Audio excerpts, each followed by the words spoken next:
Hey now, everybody. Welcome back. Brand new Take Game podcast. And this week, I welcome Bonnie Mcferrin to the show from Legends of the Fall TV. Recently, Bonnie was just up in Alberta, and she put an arrow 10-ringed an Alberta mule deer, an Alberta giant, I should say. Just an absolute mega. And super excited to have Bonnie here and share that story with us on the podcast. You know, Bonnie's just such a great hunter, and her and Mike and the whole crew there always do such a great job. It just seems like they just really enjoy hunting, and was super excited to have them on the show and have Bonnie share this hunt with us. So hope you guys enjoy.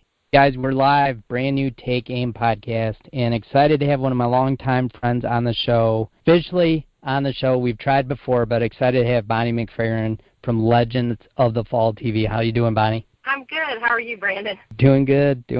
Super happy to have you. I know we've tried before. We actually tried to do a live podcast, and for whatever reason that day, probably just craziness at ATA, it just didn't work out. But excited to have you here finally. We've been friends for a long time, but we're stoked to have you on the show. Well, I really appreciate you having me. I'm glad that we can finally connect, and I think that sometimes at ATA it does get kind of crazy busy, and then, it just didn't happen that time. But I'm glad that I could be here today. I appreciate you having me. Yeah, not a problem. So I know you're in Texas, so what is the weather like? Because it's been like 90 here, which is strange for September. It just cooled down actually about 2 days ago, but I assume you guys are probably still pretty hot down there. Yes, we are. We're still in the 90s. As a matter of fact, I was gone all last week, and we had a lot of flooding. But when I left for Alberta last week, it was still in the triple digits here. So when I got to Alberta, it was like I was in, air conditioning, because it was literally 30, 35 degrees cooler. So the whole week I was like, I'm just going to enjoy this because I know I'm going back to the oven.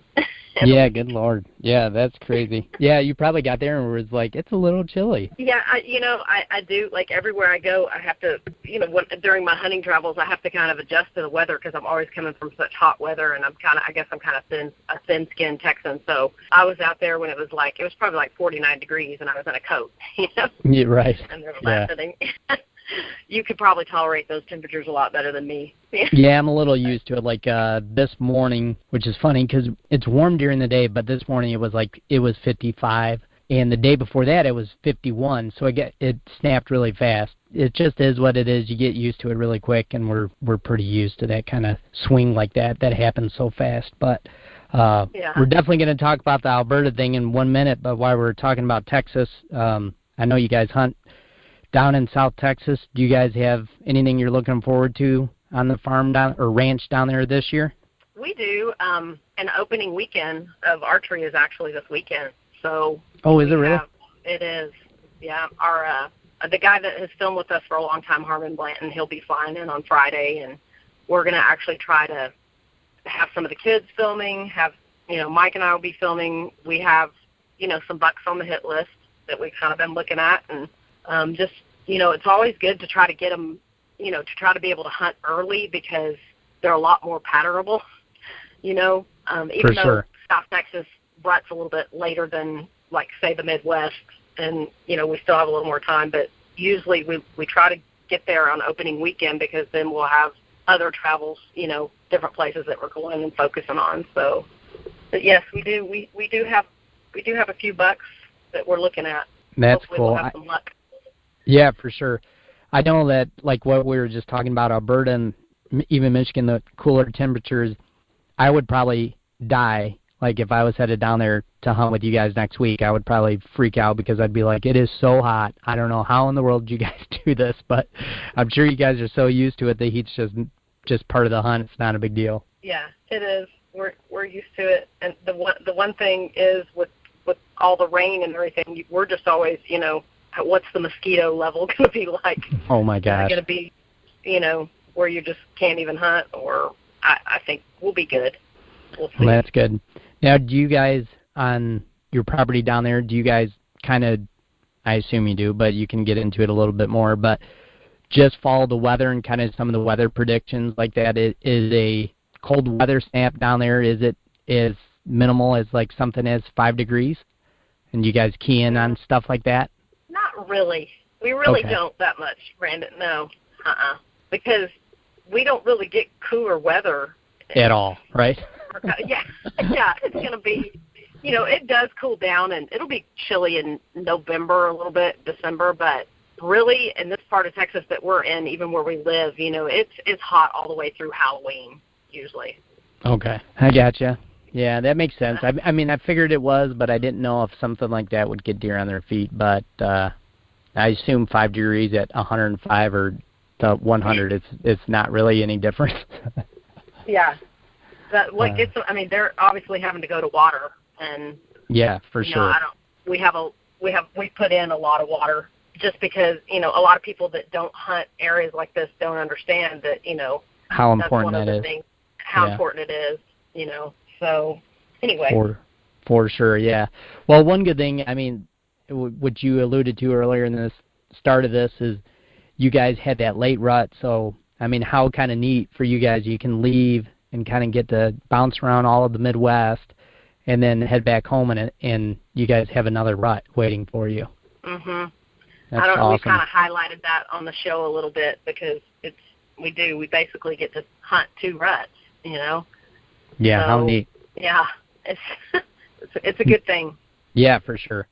So do you have your kind of fall already planned out, Bonnie? Are you going to be, I would assume, back in Kansas, or where are you guys going to be? We do have our fall planned out, and this year is a little bit light. It's the first year in so long, Brandon, that we haven't done Kansas.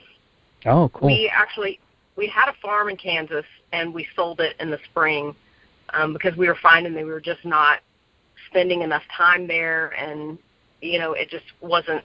It just didn't make sense anymore. So we had a lease as well, and we're no longer on that either. So that dynamic has kind of changed a little bit. I was just talking to Mike the other day, talking about how weird it was to not have a Kansas tag, But right. We picked up new ground in Oklahoma this year, which we've hunted Oklahoma quite a bit and had a lot of success. Picked up some new ground there, so we were out there this summer, getting familiar with it and doing what we needed to do out there to get ready for season. So I would imagine after Texas, we'll be rolling into Oklahoma. And then we don't really have that much on the schedule after that besides home. A lot of times we'll hunt the Midwest early or the West, out West early season. And, that'll just take up so much time. But this year, Mike did Colorado and I did Alberta and, which is not out West, but I didn't do elk hunting this year, neither did he. It's just kind of been a light year, I guess is the point that I'm saying. It's a lighter schedule than it has been in the past. In a way, that's kind of nice because it spreads your hunts out a little bit longer, than the normal travel routines for you guys are pretty short and to the point, and every 5 days you're leaving somewhere. It makes it really hard to hunt like that, to be honest. It does. For example, last September, I was gone. I literally was gone from Texas for one entire month. The entire month of September, I kicked off in Colorado. I was there 2 weeks. It was tough. Ate that tag. Rolled straight into New Mexico. Didn't see an elk, maybe one a mile away. And in 1 week, it was super slow, super hot. Left New Mexico and went straight to Alberta and ate that tag because of weather conditions. And we showed all this in the show. It was just one of those seasons that was tough, but back to back hunts like that. I mean, to some people it might sound like a dream, and it is a lot of fun, but it's strenuous, and the travel is tough, and I'm kind of appreciating having a little bit lighter schedule. Although I will be missing Kansas for sure. We always enjoy Kansas. Yeah, I'm sure. And I actually, when you said that, I said cool earlier in the show, but I meant it as I probably knew what you were going to say, that you guys had somewhere else to hunt. And it's always cool to me to have, I'm sorry, you guys ended up not being able to hunt Kansas or lost that ground, or you guys sold it actually, but it's a new beginning somewhere else, which I think is always neat to set up a new property and hunt. And Oklahoma, unlike Kansas, is a $2 state, so you guys, I mean, it's probably a little closer to you. It's drivable, and right. It's always nice when it's a $2 state. So you guys should do really well there, I'm sure. Yeah, that is one of the benefits of it. Everything you mentioned, closer to home, and $2 each. So makes a little bit more sense for us. Yeah, for sure. And Oklahoma's been piling out the big deer. I mean, it's a very, I wouldn't say it's under the radar anymore, but man, it's a great state still. It is, and I think I've heard people say it's a sleeper state. And then I think Mike and I were in Oklahoma for an Orscheln's opening a couple months ago, and some of the people that came up to meet us and stuff were saying that they, some people like the fact that, you're kind of promoting more things in Oklahoma, and then other people are kind of like, oh, you can leave our state alone. Don't do it. Yeah, get out of here. Yeah, get out of here. Yeah. Go hunt your own state. I actually had somebody tell me that on social media one time. It just cracked me up. I think I shot something in Kansas, and his comment to me was, go hunt your own state. Yeah, I'm sure you've heard it all on social media. For sure. Yeah, but like you're the first in the deer hunting world, to shoot a deer in Kansas, So, I know. Or put it on TV or social media or anywhere else. There's people that are bored and don't have a whole lot to do, is what I assume. So yeah, for sure. I mean, most hunters aren't that way. Most hunters are generally, we're all kind of have each other's backs and trying to support the same thing and be involved in the same sport and not be ugly. But everything has, everything has negativity in it. So yeah, it does for sure. So, but I wanted, we talked earlier, but I was super excited to have you on today because I know you're just in Alberta, and I just love Alberta. I wish I could go every year. I think it's the neatest thing. I've only been once, but it just is burned in my memory. But I think it's so neat to talk to somebody that's gone to Alberta. It's a legit bow hunting adventure. It's a hunting adventure all in one. And, you didn't just go. You went and had such great success, and you killed just a amazing, amazing mule deer. So I just wanted to kick off the in-season report, have you on, and talk about that awesome hunt.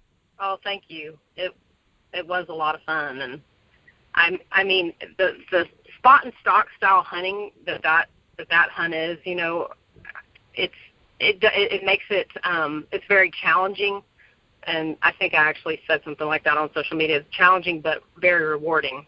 Obviously when you ended up shooting a nice muley like that, it makes it so rewarding. But you never know going in on those stalks like how it's going to end.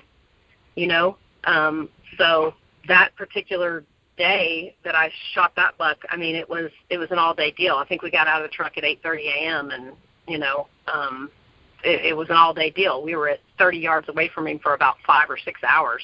Holy cow! And that's some patience. Yeah, I had shot one back in 2013 with the same outfitter and guide, and he scored just a little bit better than this one. And the same deal. It was an all day deal. Those and my guide Jason Goche and I were talking about it, and he, those big muleys like that. Not to say that the other ones, aren't as keen, but they get older, they get wiser. They're, I remember when I first started hunting them, Mike was like, they have really big ears and really big eyes and a really good nose. So you've got to be super quiet. But they're just, they're looking out. They're looking out and trying to figure out what's going on, and it's not like you can just get right up to them easy. So sometimes it can take hours just to crawl a few inches through whatever crop you're in just to gain another yard or whatever, Right. Yeah, for sure. Get a little bit. So. Well, I wanted to kind of trace me through the steps a little bit, Bonnie. Did you fly into Calgary or? Yes. So okay. I flew into Calgary from Houston, and then outfitter, he always picks me up, and he's about an hour and a half east of Calgary. Okay. And he's lifelong resident, and been there for a long, long time. And you guys have hunted with him for a long time as well, right? Yeah. We've hunted with him for at least 10 years, and he's been in the outfitting business. His name's Eldon Hoff. He's been with Deer Lodge Outfitting. He's been in the outfitting business since, I think he told me this trip since 79 or something like that. Holy cow, how cool.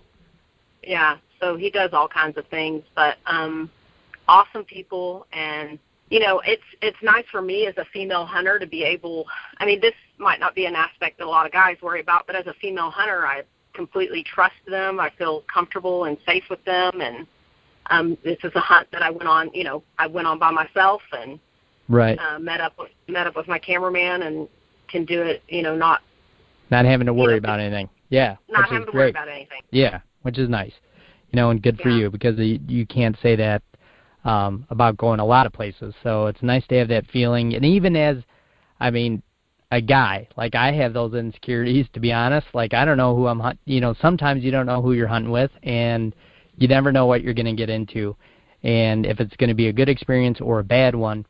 But I know obviously you've been there, you know, over the years. But I mean, it's just nice to be able to go and, like you say, it's familiar for you, and you know you're going to go. It's safe, and you're going to have a good time, and you sort of know what to expect.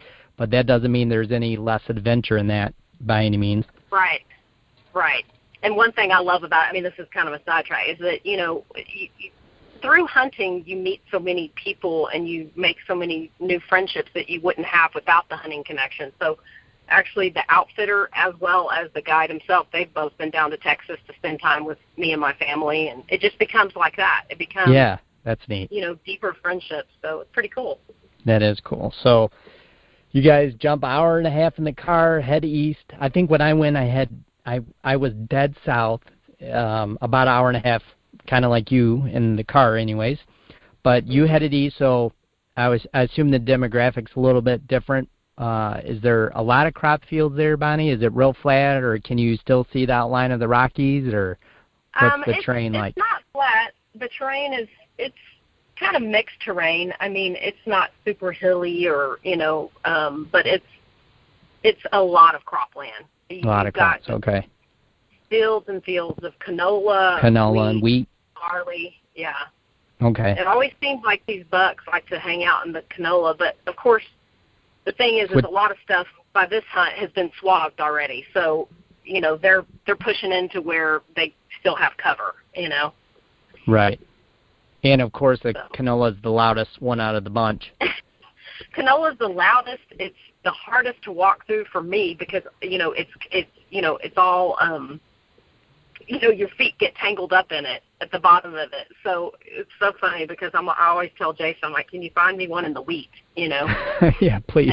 And, you know, but it obviously doesn't work like that. So, yeah, the one that I ended up shooting was in canola, and you know, it makes for good cover when you can stalk in, but the other challenging thing is that, you know, it's a little bit tall, and obviously it was, you know, they're in there to hide, and they can sit down there in bed, and you can barely see the tips of their antlers, you know. But it did make it more challenging when it came time to shoot. But yeah. I'm not trying to jump ahead, but no, that's fine. Well, let's talk about how that hunt played out. Like, so you guys got up in the morning, I assume, and did you or had you already spotted this deer, or were you guys hunting a new area that morning? No, so he basically is, you know, obviously my tag's in a certain area, and he does do a little pre-scouting before I get there, and he had a couple of other hunters the couple of weeks leading up to me coming in, so that kind of gives him time while, you know, to be looking too. But it's really just, Brandon, it's like, you know, getting up, getting in the truck, you know, getting your binos, and you just start looking. You know, you're sitting at a field somewhere before daylight and seeing what you can see who's on their feet. And a couple of mornings we had, probably 2 or 3 mornings, we had like serious fog to where you couldn't see anything, and that messes everything up because, you know, if they get up on their feet in the fog and whatever, you don't see, you can't spot anything, and then they're back down by the time the fog burns off, you know. Right. So weather plagued me last year there, and it started off the same way here this year. But yeah, so you're just literally driving around and glassing, and then, you know, he knows a lot of the local people, and then some of them he has to, you know, phone and say, hey, you know, we've seen something here. If we go in on it, will you be all right with that? You know. Right. Yeah. So that morning you guys are glassing, and did you just happen to get eyes on it, and how did you guys formulate a plan to get to it? Yeah. So the day that I shot my buck, we spotted him first thing in the morning, and we did not have any wind at that time. You know, like my guide says, the wind blows in southern Alberta all the time, except for sometimes when you come, Bonnie. And so for literally 3 days, Brandon, there was no wind. It was like 2-3 mile per hour winds. And he was like, we need about 12 to 15, I think is what he was saying, to at least go in on something. Cover your sound a little. That's what that does for people that don't know why you want wind, but yeah. That's why you want it. It covers your sound. And so fortunately that day, though, we did see that the wind was going to be picking up later that day. So the morning, we just kind of watched him that whole morning. Or no, this was the day before. What am I saying? Because we got out of the truck at 8:30. We saw him in the area the day before, and then we went back in the morning, and we knew we had wind then. Because the day before we were saying, we'd like to go in after him, but we couldn't. I'm getting confused. We couldn't because of the wind. So the next morning, we laid eyes on him, and once we had wind, we threw on our gear and went, headed out because, like I said before, you don't know if you're going to be out of the truck for 30 minutes or 9 hours, and so it just all depends on, and the good thing about him was he was alone and gives you a little bit more advantage than when you have other mule deer out bedded by him, that's just more eyes and ears and noses that can sense something's not right, Absolutely. Well, one thing I really like what you said just a second ago, and this is I think key for anybody that is doing any, from Nebraska to Alberta, any type of mule deer hunting like that is to be ready for a 30-minute hunt or a 30-second hunt or 9 hours. Because as soon as you shut that truck door, it's on. You might kill something somewhere 5 feet off the road in a patch of 4 little bushes that you didn't see a deer in. And it really does happen like that sometimes, and sometimes it plays out to what just happened to Bonnie, where it ends up taking hours. So it's just one of those things to be mentally focused on and prepared that it could go either way. And actually, Brandon, halfway through that day, I thought I was going to have a shot because, they're bedded and then they're standing. They're either stretching or they're feeding, mostly feeding. And he stood up halfway through the day. It could have been a much easier day, but when he stood up and was feeding for a long time, he was in such high canola, he never gave me a shot, Right. I'm already going into it. I know the canola is tall, and I know I'm going to have to kind of visualize where to place the arrow, but anyway, on that time thing, there was a few times at about 1:30 in the afternoon that I thought I was about to get a shot on him, but we had to let him, when he rebedded, he rebedded for a while. Did he really? And, yeah, for our, and you're kind of, with me, in my situation, I've got another guy behind me filming, and then you've got the guy, so you've got 3 people crammed into one small space trying to be as quiet as possible, and just be ready. The anticipation of, him standing up and, ranging and, just, it's exciting. It's so exciting. It is such a cool hunt. Excuse me, I'm losing my voice, but it is such a cool hunt, and it's hard to, like you said, I don't know how in the world you manage patience for one person, let alone 3. That's really hard to do. And being quiet, and then, somebody's knees sore or back sore, and you kind of have to start moving, but at any time you don't have a clue, like you just said, of when this thing's gonna turn its head, and when it turns its head, does that mean he's gonna get up or gonna bound off? So it's full of adrenaline, that's for sure. Sure. Was he with any other deer, Bonnie, or just by himself? No, he was just by himself, which, like I was saying earlier, was a bit of a blessing on my part, because there's been plenty of times we tried to stalk in on some muleys, and there's too many of them, and they bust you, So absolutely, yeah. Even though, you're obviously playing the wind and coming in, where they're not going to be able to smell you, but somebody can step on something, and make a noise that they pick up on is not normal, and right. Like you said, they're bounding off. Yeah. Did you guys have to do anything crazy to make a play on the wind, or was it just kind of in your favor and you guys got the, basically beeline right towards them? Yeah, there was nothing really crazy. It just, obviously you're going to come in downwind, and, we just had to figure out. Well, actually, I'm trying to think. We went in on him, and then we did have to kind of turn around and go back a different direction. Oh, I know what it was. Because at the very beginning of the stalk, not right by him, but there was 2 does bedded on a hillside that we couldn't see.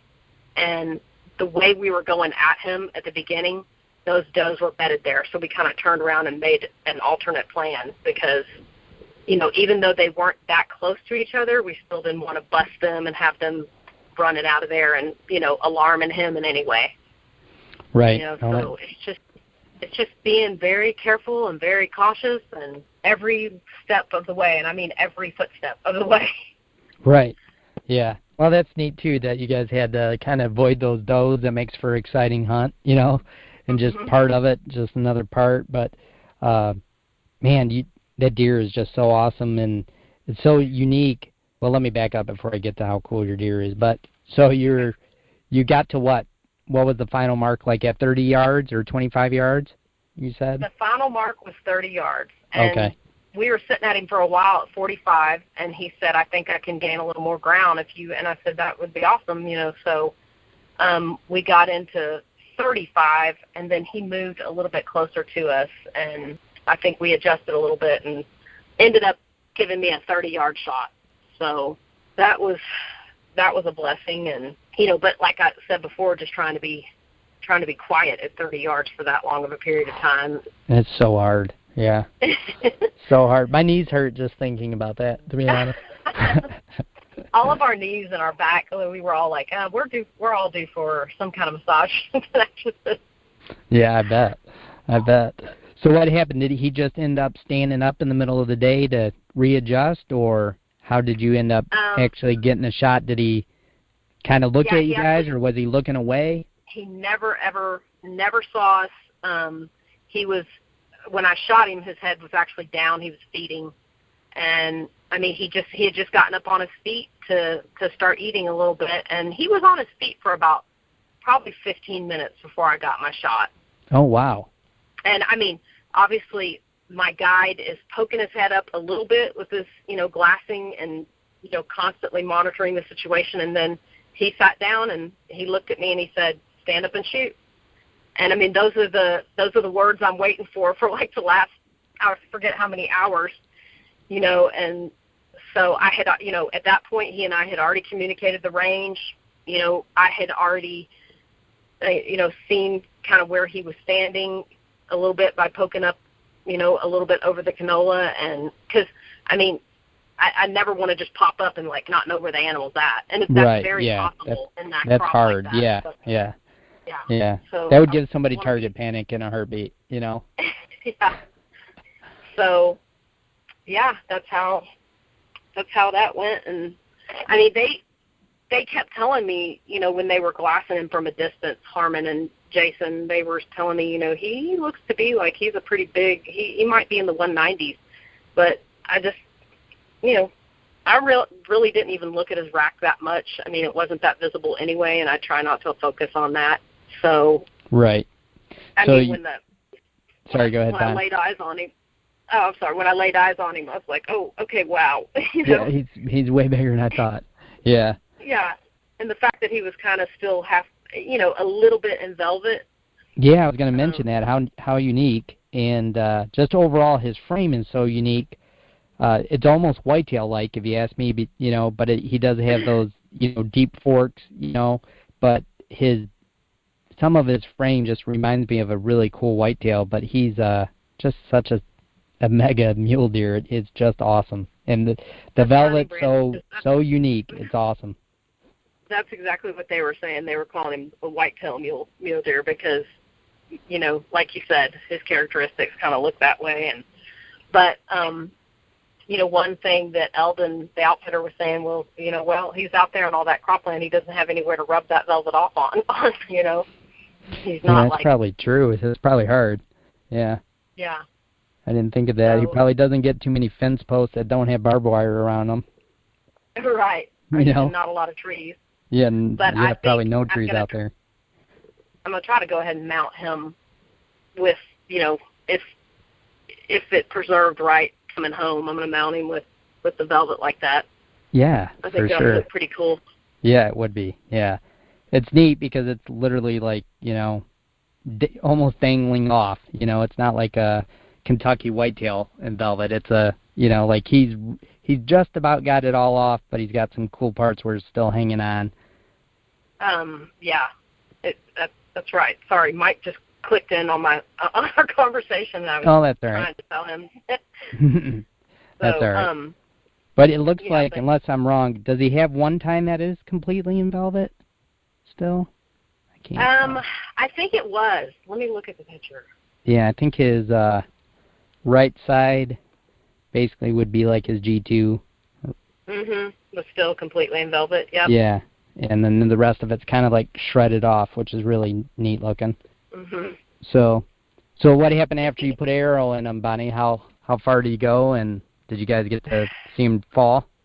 We didn't get to see him fall. He ran off, and we did not get to see him fall. So we kind of lost him for a little bit, and because of the fact that he was in the tall canola like I'm talking about. Yeah, it's hard to see. It's hard to see. So we actually gave him time. We that night we didn't find him that night. We found him the next morning, which was very stressful and disappointing for me because no, for sure. Yeah.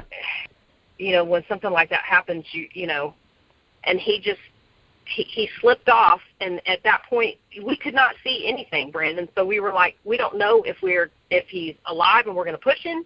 We don't know if he went over that hill and died. And I mean, we just felt we were losing light, and the best decision that we felt like we could do was just back out and not go in after him. So yeah, for sure. I mean, it leaves you unsettled, the unsettling feeling like you might have done something wrong, and it doesn't look like, from what I can see, you did anything wrong, but it's still, nonetheless, when you don't know, and that feeling alone is just, it's a little stressful. Yeah, and my shot was, it was literally very close to the pocket, but a little low, and so we didn't see any blood. That's the thing. We found the arrow. It was a complete pass-through, and we didn't see any blood. So we were just nervous about the whole thing. And, I've been in situations before where you don't know, and you push something, and, with that deer, I was just like, I'm not going to do that. And so I had a sleepless night, and before the sun came up, we were sitting where we last saw him go. And we went in, and he happened to be in the field, and found him. I was able to recover him and everything, and it made me so happy because, sometimes you'll have endings that aren't quite like that, but I knew as soon as I stood up, as soon as I stood up and made my shot, they both looked at me and said, "How do you feel?" And I said, "I feel really good about that shot." Right. Because, sometimes you just feel it, but of course, we went back and looked at the footage. You can see nothing, Yeah, the canola's covering everything, and that's a bummer. So, but at least you knew, so that was nice, but nonetheless, it's never fun not to sleep. But like I said, I mean, I can tell you looks like you've just about 10-ringed it, but it's always a bummer. That's like one of the reasons why it's so great to video, because you always get to check those shots, and when an arrow disappears like that, especially in all that tall grass and canola or crops or whatever, it's like, oh man, like you don't have your answer yet, you don't get that, confirmation that it was a 10-ring.